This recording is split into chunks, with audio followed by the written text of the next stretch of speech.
Sarah didn't know what to think about the old house, standing vacant, looming in the gray afternoon, its windows clouded with mildew and secrets, paint peeled like burnt skin from the siding.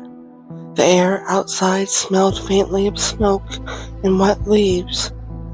Inside there was something that felt like slow, steady breathing that only the most sensitive could feel.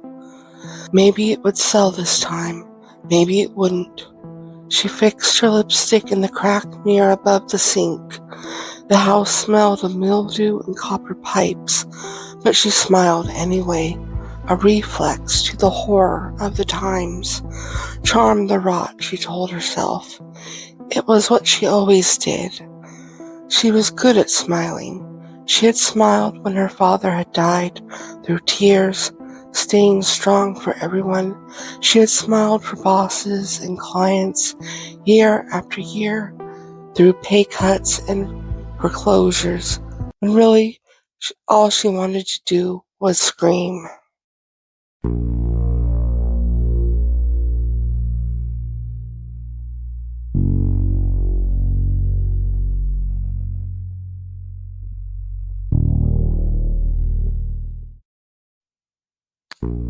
The living room looks promising. A few walls need to be taken down, but it would work for an office, her client called out. Stephen V. Mason, real estate developer and local slumlord. The wood floors creaked as he walked through into the kitchen, where Sarah stood by the sink. I've seen enough. Let's go ahead with the paperwork.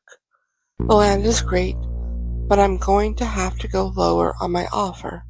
The eastern part of the house will have to go, he said matter-of-factly, his gold watch glinting in the light as he checked it. Great, she said. I'll be happy to do that. The papers are out in my car.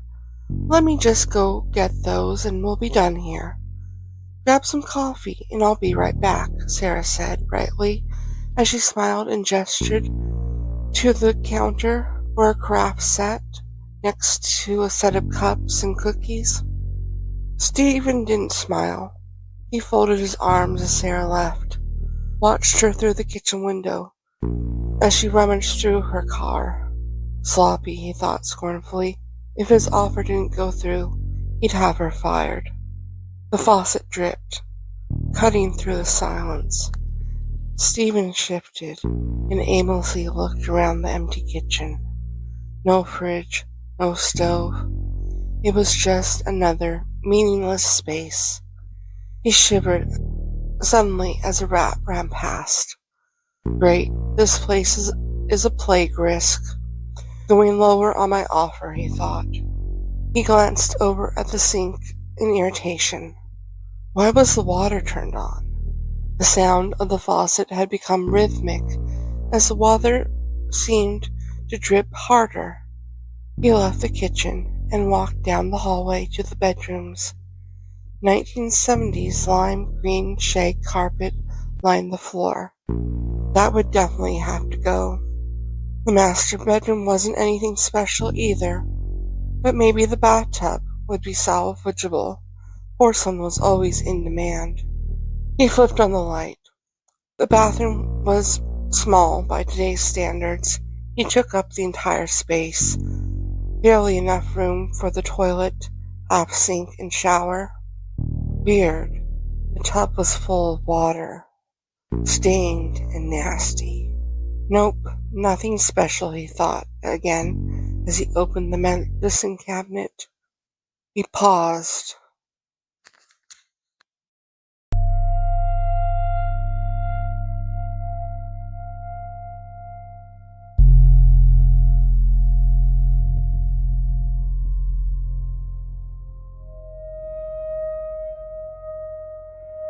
Inside was a syringe and a small bottle of liquid heroin.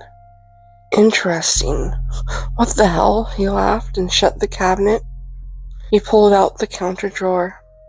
Inside was a block of USDA government cheese. He paused for a moment in confusion. Then the lights went out, and the door shut. He went to the door and reached down to check the knob, but there was no handle on the inside. "Damn it, open this!" he shouted and pounded. The door wouldn't budge. What had looked on the outside like a flimsy plywood door was solid. He kept pounding out of sheer panic, but all he heard was his own voice pounding and echoing back at him, growing weaker and weaker. The empty yard around the house gave way to fields of dirt, waiting to be planted, but never would. A crow let out a distant cry above, breaking the silence. Sarah sat in her car, looking at her phone as she ate a cookie. In the deserted country road, no one was around to witness anything except the odd cow. She smiled as she deleted the property listing off of her agency website, started the car, then drove off. The air smelled faintly of smoke and wet leaves.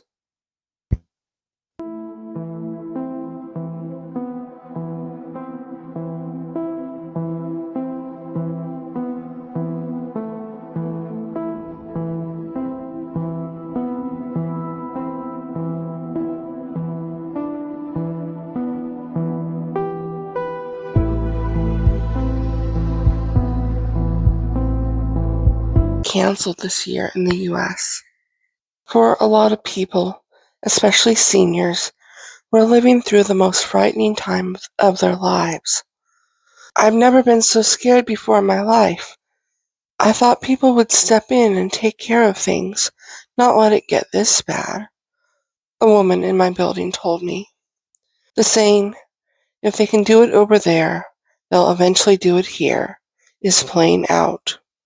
We're all going to suffer in some form due to the greed and sadism of our times. So if you'd like to help, any money you were going to use to buy costumes and candy, donate it to a local food bank or save it. Join in the economic blackout for the months of November and December. Don't be a mass consumer. Make sure your purchases are local, meaningful, and help those who need it. Thanks for listening to the Burnt Out Podcast.